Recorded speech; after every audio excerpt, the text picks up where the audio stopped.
네, YTN 뉴스와이드 이어갑니다. 강서구청장 보궐선거가 이제 사흘 앞으로 다가왔습니다. 이런 가운데 지난 6일과 7일에 진행된 사전투표가 보궐선거 사상 가장 높은 사전투표율을 기록하면서 여야의 막판 선거전이 더욱 치열해지고 있습니다. 또 내년 4월 총선도 꼭 6개월 남았는데요. 연휴 이후에 시작되는 국정감사가 여야의 또 다른 격전지가 될 것으로 보입니다. 정치권 소식 두 분과 함께 정리해보겠습니다. 서성교 건국대 특임교수, 배종우 세안대 교수 나오셨습니다. 안녕하십니까? 안녕하세요. 네, 안녕하세요. 네. 자, 강서구청장 보궐선거 본투표가 오늘 수요일에 치러지는데요. 그 사전투표율이 꽤 높았습니다. 22.64%. 이게 역대 재보궐선거와 지방선거 통틀어서 가장 높은 투표율이라고 하던데요. 이 투표율의 의미를 좀 어떻게 해석하고 계세요? 네, 일단 첫 번째로는요. 여야가 총력 결집에 나선 것으로 보여지기 때문에 네. 이게 이제 첫 번째 원인이 아닌가 이렇게 생각이 됩니다. 지금 아시겠지만은 여야가 모두 사활을 걸고 지도부가 총 출동하고 있어요. 네. 보니까는 뭐 민주당도 그렇고 국민의힘도 그렇고 전국에 지금 지역에다가 다 오다를 내려가지고 지인 찾기 운동을 벌이고 있을 정도로 지금 여야가 사활을 걸고 있습니다. 그 이유는 이번에 이제 원인 제공자라고 할 수 있는 국민의힘 김태우 후보를 공천을 하면서 이게 지금 전면전 양상으로 가고 있거든요. 그래서 정권 심판론이냐 야당 심판론이냐가 정면 충돌하면서 이번 선거 결과에 따라서 여야 지도부 모두 치명타를 입을 수밖에 없는 그런 상황. 그리고 또 이번 선거가 내년 총선의 전초전이 되기 때문에 지금 전면전을 가면서 양쪽 모두 지지층이 총결집하면서 이렇게 지금 역대 보궐선거 또 지방선거 통틀어서 가장 높은 그런 사전투표율을 기록한 것이 아닌가 이렇게 생각이 되고요. 네. 이 과정에서 저는 또 이 중도 무당층 또 특히 2030 젊은 층들도 사전투표에 많이 참여한 것으로 그렇게 분석이 됩니다. 네. 아시겠지만 이제 젊은 층 같은 경우는요. 보통 본투표보다는 사전투표를 선호를 합니다. 특히 이제 보궐선거 같은 경우는 본투표일 날 쉬질 않아요. 그렇죠. 그런데 이제 이번에 금토일이니까 토요일 같은 경우에는 아무래도 2030 젊은 층들이 사전투표에 참여할 가능성이 굉장히 높다. 이런 이유 하나 있고요. 또 중도 무당층 같은 경우도 정권 심판론의 기조가 굉장히 강화되면서 이번에 사전투표에 참여해가지고 전체적으로 역대 최고의 사전투표율을 기록한 것이 아닌가 이렇게 분석이 됩니다. 네, 사전투표율은 높았지만 또 총투표율은 모르는 거잖아요. 어떻게 전망하세요? 뭐 과거 선거 통계 자료를 보면은 사전투표가 높다고 해서 꼭 본투표가 높다. 또 사전투표가 낮다고 해서 본투표가 낮다. 그런 인과관계는 과학적으로 성립되지 않고 있습니다. 뭐 예를 들자면은 이번에 보궐선거 사전투표율이 아까 말씀하신 대로 22.6%좀 되는데요. 예. 과거에 서울시장 보궐선거 2021년 4월 7일에 있습니다. 그 사전투표율이 21.45인데 본투표율은 50%를 넘었단 말이에요. 그럼 과연 이번에 50% 넘을 거냐 안 넘을 거냐 그렇게 인과관계를 추론하기는 굉장히 어렵습니다. 과연 민주당 후보를 지지하는 유권자들이 많이 참여할지 아니면은 국민의힘 그 후보를 지지하는 투표층이 많이 참여할지 그거는 나중에 우리가 선거 때 뚜껑을 열어봐야지 안다 이런 말이 있지 않습니까? 예. 아까 교수님도 일부 말씀하셨지만 제가 유권자 비율을 보니까 2030, 40이 한 56% 정도가 돼요. 그다음에 50, 60, 70이 44%가 되는데 과거에 보면은 투표율로 연동해서 비교를 해보니까 오히려 50, 60, 70이 투표율이 높기 때문에 전체 투표수에서는 많은 부분을 차지하거든요. 통상적으로 저희가 봤을 때 2030, 40은 조금 민주당 지지 성향이 강하고 50, 60, 70은 국민의힘 지지가 강하다고 보면은 과연 50, 60, 70이 투표율을 더 많이 참여하게 될지 아니면 2030이 투표율을 더 많이 참여하게 될지 그거는 나중에 결과를 좀 봐야 할 것 같고요. 아까 말씀하셨지만 본투표 날이 수요일입니다. 예. 평일날이거든요. 아침 6시부터 오후 8시까지 투표가 이루어지고 있는데 보통 직장을 다니고 있는 뭐 2030, 40, 50 세대들은 당일날 투표가 굉장히 어렵지 않습니까? 그렇죠. 그렇기 때문에 어제 토요일 날 뭐 투표에 많이 참여해서 사전투표 첫날은 약 8.9%, 두 번째 날은 13.7%를 기록했는데 아무래도 직장인들, 젊은 층이 투표를 많이 했을 거라고 보고 본투표 날은 아무래도 60, 70 이런 세대들이 투표를 많이 할 거다. 이렇게 제 생각이 드는데 과연 최종 투표율이 얼마나 될 거냐, 또 투표율에 따라 가지고 어느 후보가 유리할 거냐, 이런 것은 아직까지 과학적 근거가 명확하지 않기 때문에 네. 조금 더 투표 결과를 지켜봐야 되고, 여당 야당은 각자 자기에게 유리하게 아전 인수격으로 해석을 하고 있는데, 그건 우리가 쉽게 말해서 선거 때 이제 밴더웨건 효과라는 게 있습니다. 우리 후보가 이기고 있으니까 여러분들이 우리 후보를 찍어달라고 요청하는 그런 편성 효과가 있는데, 각자 아전 인수격으로 유리하게 해석하고 있지만은 좀 더 두고 봐야 되지 않을까, 그런 생각이 듭니다. 네, 서 교수님께서 말씀하신 것처럼 뚜껑을 열어봐야 하지만 이 높은 사전 투표를 두고 여야 모두 각자 유리한 쪽으로 해석을 내놓고 있습니다. 여야 목소리 잠깐 듣고 오시죠. 민주당 부청장이 강서 개발을 얼마나 손 놓고 있었는지 오랫동안 낙후되어 있었습니다. 아마 그런 민주당의 심판의 의지가 확고하게 드러나고 있는 것이라고 봅니다.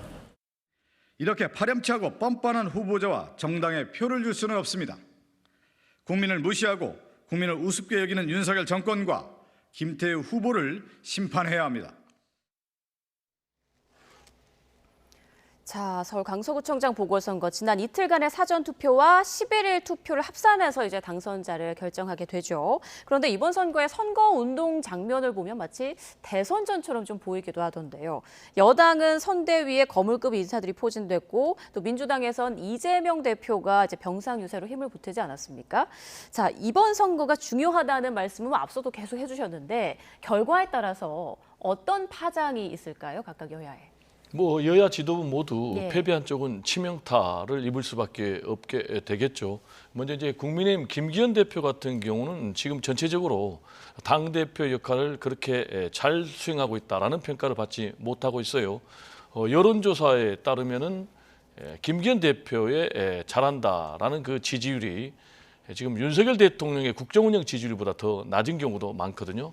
그리고 TK, PK 전통적인 이제 보수 지지층 텃밭에서도 김기현 대표가 당 대표를 그렇게 잘하지 못한다라는 이제 그런 평가를 받고 있기 때문에 일각에서는 벌써부터 만약에 이번 강서구청장 보궐선거에서 국민의힘 김태우 후보가 패배한다면은 김기현 대표가 2선으로 퇴진해야 된다.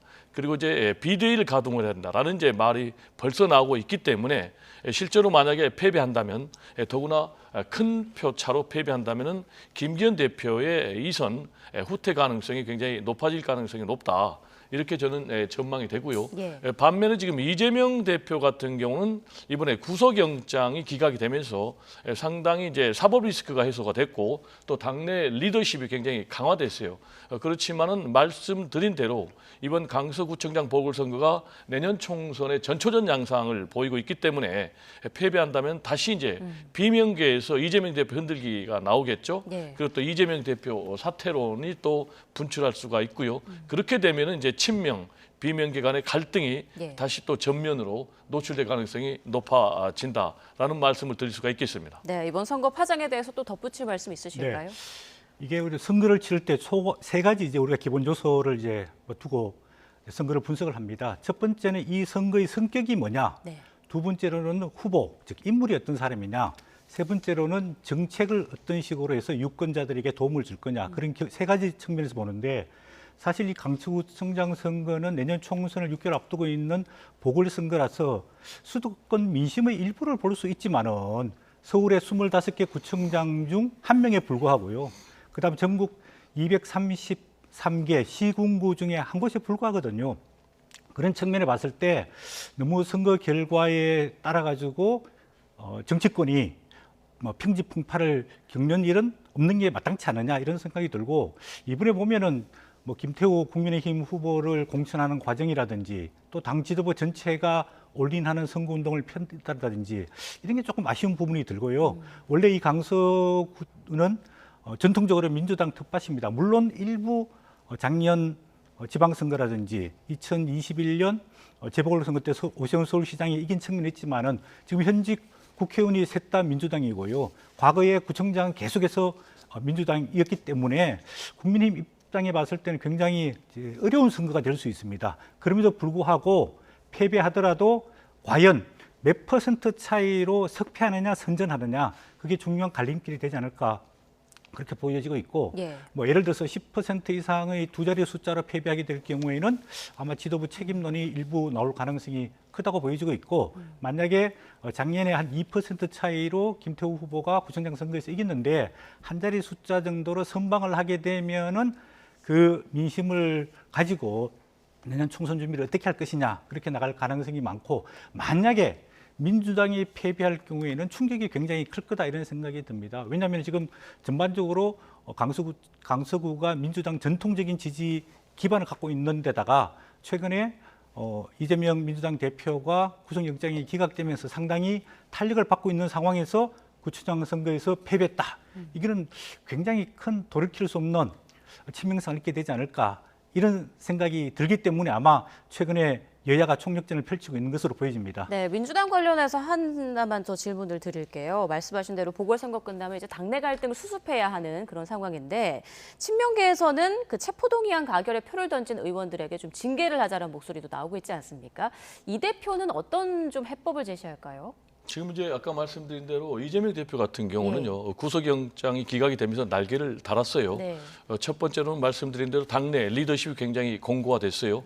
그러면서 이제 비명계의 목소리가 굉장히 잦아들었어요. 비명계 계속해서 이재명 대표 사퇴해라. 사법 리스크가 너무 높다라고 했는데 그 목소리가 쏙 들어갔거든요. 그리고 동시에 검찰의 무리한 수사에 대한 국민적인 비난이 굉장히 높아지고 있는 이런 상황.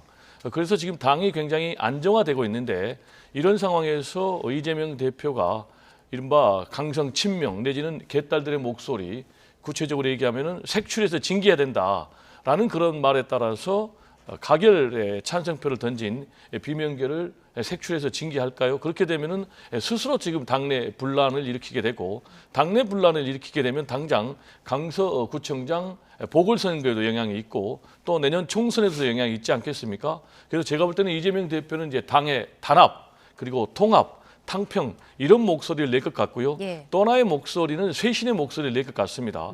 지금 이제 당의 단합과 통합만으로는 부족하고요. 결국 이제 내년 총선에서 어느 당이 더 국민들에게 다가가는 쇄신의 모습을 보여주느냐에 따라서 예. 총선의 승패가 중요한 영향을 받을 것으로 보여지기 때문에 일단 이재명 대표는 두 가지에서 쇄신의 목소리를 낼 것 같아요. 하나는 이제 당직 개편입니다.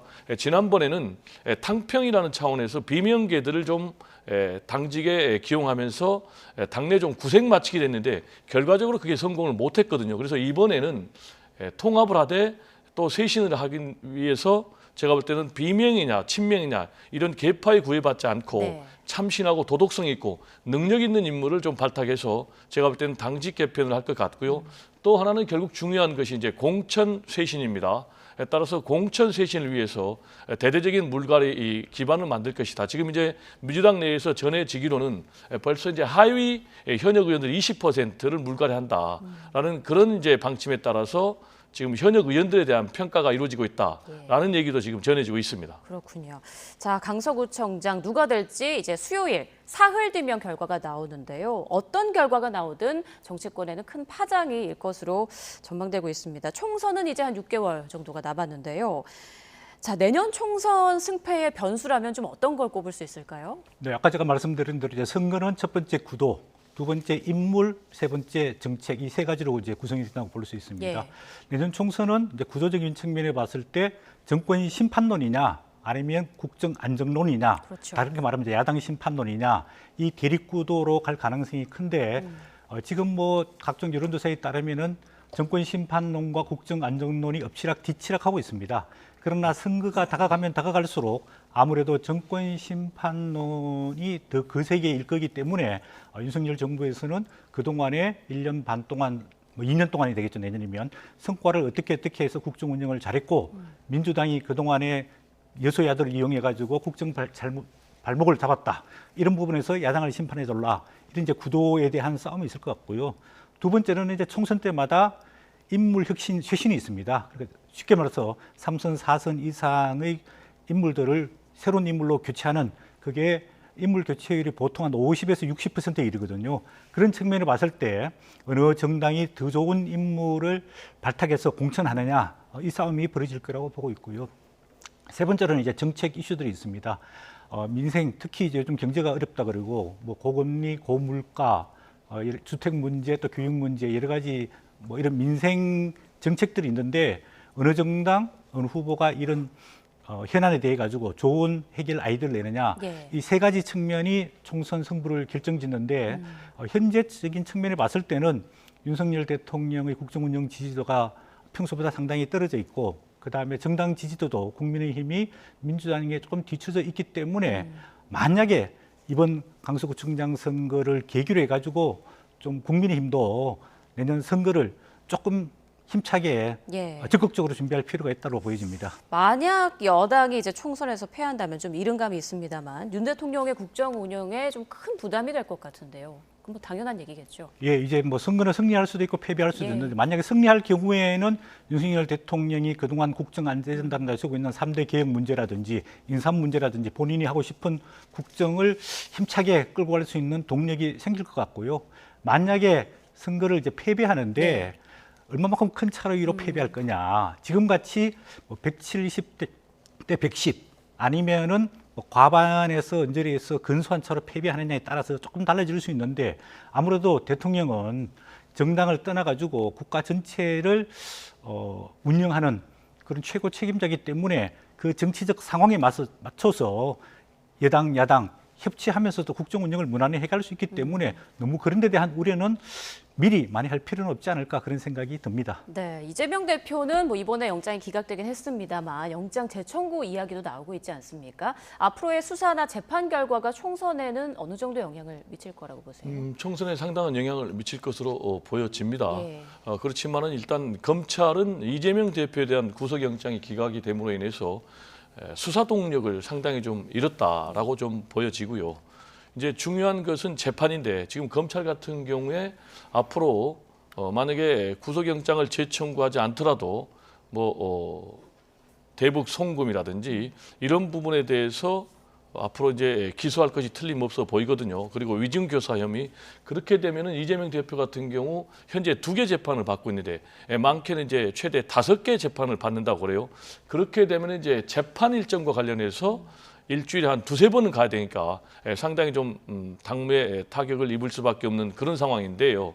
만약에 검찰이 또다시 구속영장을 재청구를 한다라면은 민주당은 제가 볼 때는 완전히 전면전에 나설 것으로 보여집니다. 왜냐하면 지금 그렇지 않아도 사실 제1야당 대표에 대해서 구속영장을 청구한 것은 우리 이제 정치 사상, 헌정 사상 처음 있는 일이거든요. 근데 다시 재청구를 한다. 이거는 이제 완전히 공권력의 남용이다라고 생각을 해서 정적 죽이기다. 그리고 민주주의에 대한 중대한 도전이다라는 차원에서 이제 민주당이 전면전에 나설 것으로 그렇게 전망이 됩니다. 네. 자, 국민의힘 내부에서 한동훈 법무부 장관과 원희룡 국토부 장관의 그 총선 차출설이 나오고 있더라고요. 가능성 있는 얘기인가요? 뭐 저는 당위적으로 출마를 해야 된다고 보고 있습니다. 해야 왜냐하면 한다. 예. 내년에 총선이 정권 심판론이냐 야당 심판론이냐 이렇게 갈 거기 때문에 정권 심판론에 맞서서 지금 내각에 있는 현직 장관 5명이 다 정치인들입니다. 한동훈, 뭐 예를 들어서 원희룡 장관, 뭐 추경호 장관, 박민식 장관, 박진 장관 이렇게 장관 5인은 이 정부가 그동안에 열심히 잘하려고 노력했다 이런 성과가 있었다는 걸 적극적으로 국민에게 호소를 하고 심판받는 자리에 가야지 이 내년 총선을 돌파해 올 수 있다라고 생각이 듭니다. 또 대통령실에도 지금 뭐 정무수석, 또 홍보수석, 또 시민사회수석 이런 정치인 출신들이 있는데 이분들도 대통령 보좌를 그동안 2년 어떻게 잘했다 또 못했다 이런 측면을 봤을 때 적극적으로 총선에 나가서 국민들이 심판을 받는 게 저는 필요하지 않을까 이런 생각이 드는데요. 그럼 과연 어디로 출마할 거냐 네. 이런 지역적인 조정 문제에 대해서는 조금 설왕설래하고 있는데 저는 이 정부의 책임질 사람들이면 조금 선거가 어려운 지역에 나가서 험지에 나가서 따가운 국민의 심판을 설득해서 당선될 수 있도록 최선의 노력을 다할 필요가 있다고 보여집니다. 네, 그러면 여당 내 대표적인 비윤 인사로 꼽히는 유승민 전 의원의 행보는 어떻게 보세요? 뭐 유승민 그다음에 이준석 전 대표 이런 분들도 정치인이기 때문에 정치인은 선거 때 당연히 출마해가지고 자기 평가를 받아야 됩니다. 그렇기 때문에 뭐 유승민 전 의원, 이준석 전 당대표도 저는 출마할 거라고 보는데 그럼 과연 국민의힘 내에서 공천을 받아서 출마할 거냐 아니면 공천을 받지 못할 경우에 무소속이나 다른 정당을 형성해서 출마할 거냐 이 문제가 남아 있습니다. 네. 이 문제 중에서 가장 큰 변수 중에 하나는 현재 그 선거 제도인 연동형 비례대표제가 개입돼 있습니다. 네. 이게 위성정당을 만든다고 해서 지난 총선 때 굉장히 비판을 많이 받았지 않습니까? 만약에 연동형 비례대표제가 현재 제도로 가든지 아니면 좀 개혁될 방향, 개선될 방향이라고 알려지고 있는 권역별 비례대표제로 조금 도입할 경우에는 아마 유승민, 이준석 이런 분들도 뭐 정당을 만들든지 해서 출마를 할 가능성이 상당히 높다고 보여지고 있습니다. 네, 앞서 이제 국민의힘이 총선에서 패할 경우 이제 윤석열 대통령이 국정 동력을 좀 많이 잃을 것이다라는 전망을 해봤는데 민주당이 패할 경우에는 이제 이재명 대표 뒤로 어떤 리더십이 또 이어질까도 관심이 쏠리고 있거든요.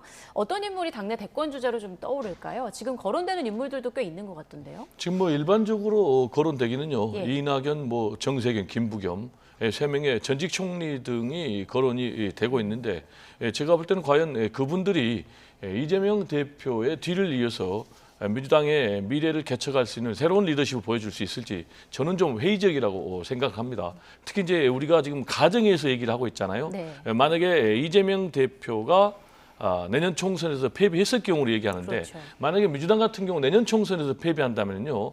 지난번에 대선에서 패배했죠. 지방선거에서 패배했죠. 또 총선에서 패배했다라는 얘기입니다. 그렇게 되면은 중앙 권력을 잃게 되고 또 그리고 어떻게 되겠습니까? 지방 권력을 잃게 되고 의회 권력까지 잃게 되기 때문에 그러면 이제 질이 멸렬되는 거거든요. 그러면은 완전히 이 다음에 대선에서도 정권을 탈환할 수 없는 그런 상황이란 말이에요. 그렇다면 제가 볼 때는 민주당으로 근본적인 민주당은 환골탈퇴를 해야 되기 때문에 네. 기존에 거론되는 인물로는 안 될 것이다. 그러면 이제 새로운 인물로는 지금 누가 거론되느냐? 네.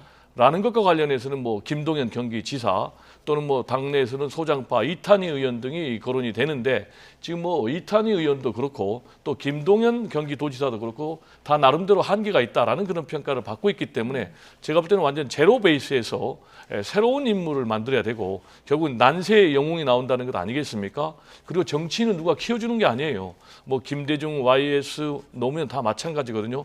스스로 컸거든요. 따라서 이제 이런 어려운 과정에서 새로운 인물이 나온다면 민주당의 미래를 열어갈 것이고 새로운 인물이 나오지 못한다면은 민주당은 앞으로 상당 부분 좀 어려울 것으로 보여지는데 지금 전망을 해보면 예. 제가 볼 때는 강서구청장 보궐선거도 민주당이 한 10%포인트 안팎으로 이길 가능성이 높다.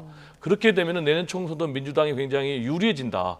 그러면은 민주당이 내년 총선에서도 우세한 그런 결과가 나온다면은 민주당의 미래를 걱정하기보다는 오히려 국민의힘과 윤석열 대통령의 미래를 걱정해야 되는 그런 상황에 저는 더 가능성을 두고 있습니다. 네, 말 나온 김에 서 교수님은 강서구청장 보궐선거 결과 어떻게 전망하세요? 선거라는 아까 말씀드린 대로 뚜껑을 열어봐야 아는데요. 네. 이제 과거에 저희가 이제 선거 그 투표 성향 이런 것들을 분석해 보면 그동안에 계속해서 민주당이 대부분 승리한 지역이거든요. 예. 작년 대선 때도 2% 정도 윤석열 대통령이 뭐 패배했던 것이고 단지 구청장 선거, 지방선거에서는 그 대선 바람을 불어서 지금 현재 후보로 나온 그렇죠. 김태우 씨가 2% 정도 이겼고요. 네. 그 전에 오세훈 서울시장 보궐선거 때는 조금 많이 이겼는데 그 전에는 국회의원 선거, 대선, 지방선거 계속해서 민주당이 이겼던 지역이기 때문에 저는 과거에 차이가 많이 날 때는 17%까지 차이가 났거든요. 그렇기 때문에 아마 10% 이상 정도는 차이가 나지 않을까. 네, 좀 비슷하게 예상을 하시네요. 생각이 예.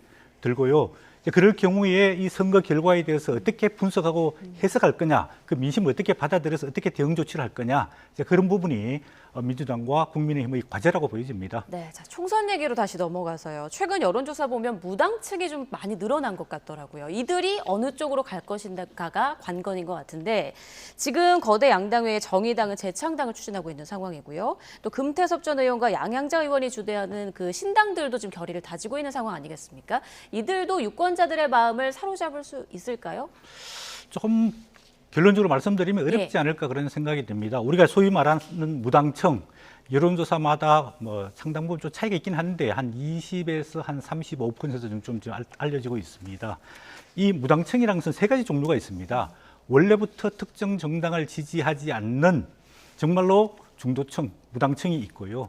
그다음에 국민의힘을 지지하다가 이탈한 그런 무당청도 있습니다. 그다음에 민주당을 지지하다가 이탈한 층도 있습니다. 뭐 예를 들자면은 뭐 2030 남성들은 지금까지 선거에서 국민의힘을 지지해왔는데 지금 상당 부분 이탈해 있거든요. 그리고 최근에 50 세대들이 민주당 지지 성향들이 좀 강했는데 이 층들도 민주당을 이탈해서 무당층으로 와 있거든요. 그럼 이분들을 통칭해서 우리가 스윙 보트라고 이야기할 수 있는데 내년 총선 때 이분들이 얼마나 투표할 거냐에 따라서 총선 판세가 저는 결정될 거라고 보여지고 있습니다. 네. 특히 이제 20 남성, 30 여성 이게 절대적인 국민의힘 지지자, 민주당 지지자였는데 이 유권자들이 특히 수도권에서 많이 이탈해 있거든요. 이분들이 투표에 참여할 거냐, 안 할 거냐, 어느 정당을 지지할 거냐. 저는 이런 부분이 상당히 이제 내년 선거 공천이라든지 선거운동 과정 속에서 굉장히 중요할 거라고 보이는데 우리가 통상적으로 제3정당이 성공을 하려 그러면 세 가지 전제 조건이 있어야 됩니다. 첫 번째, 대선 후보가 될 수 있는 전국적인 지명도가 있는 인물이 있어야 되고요.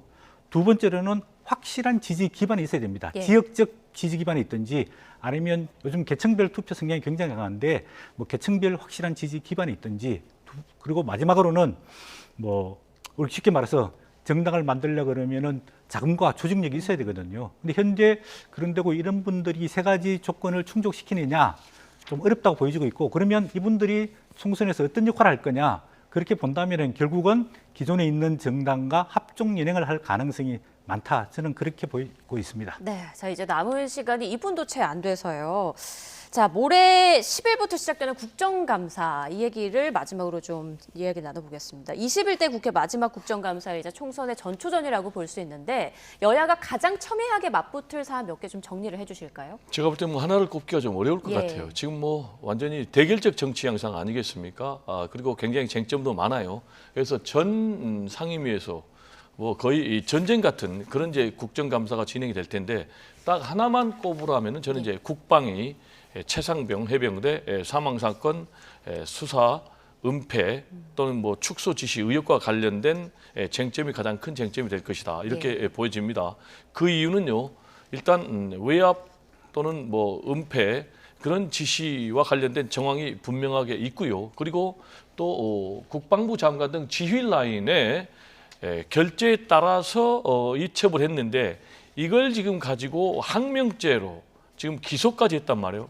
그러니까 완전히 정의로운 군인이 오히려 기소까지 당하는 어처구니 없는 사건이 벌어졌기 때문에 야당에서는 결코 이 사건을 묵과할 수가 없고요. 그러다 보니까 지금 야권에서 총 결집해가지고 결국은 패스트트랙 지정 법안까지 이걸 지정을 했지 않습니까?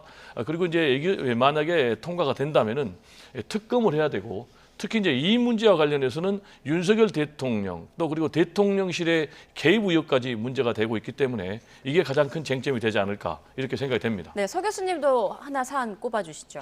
뭐 하나로 딱 뭐 꼽기는 어려운데요. 이제 여당 측면에 봤을 때는 문재인 전 정부의 뭐 의혹들, 문제점들 지적이 많이 될 것 같습니다. 예. 최근에 이제 통계 조작 의혹이라든지 강제 북송 사건이라든지 그다음에 뭐 대선 공작 가짜 뉴스라든지 이런 것들이 주요 국민의힘의 공격 포인트가 될 것 같고요. 또 야당은 아까 뭐 교수님도 말씀하셨지만 최상병 사건이라든지 홍범도 장군 흉상 이전이라든지 뭐 후쿠시마 원전 처리수 문제라든지 뭐 양평 고속도로 노선 변경 문제라든지 이런 걸로 첨예하게 다툴 것 같은데 이게 국정감사의 본래 목적하고는 상당히 부분 떨어져 있는 것 아니냐. 정치 대결 구도, 정치적 공세를 떠나서 그동안에 행정부가 1년 동안 살림살이한 것에 대해서 여야 간의 공정한 평가, 이게 국정감사의 목적이거든요. 이런 부분에 좀 여야가 집중해 줬으면 좋겠다 이런 생각이 듭니다. 네, 이번 주 뭐 국감부터 강서구청장 보궐선거까지 굵직한 사안들 많습니다. 자세히 좀 지켜봐야겠습니다. 지금까지 서성교 건국대 특임교수 배종호 세안대 교수와 함께 전국 상황 짚어봤습니다. 고맙습니다. 네, 감사합니다.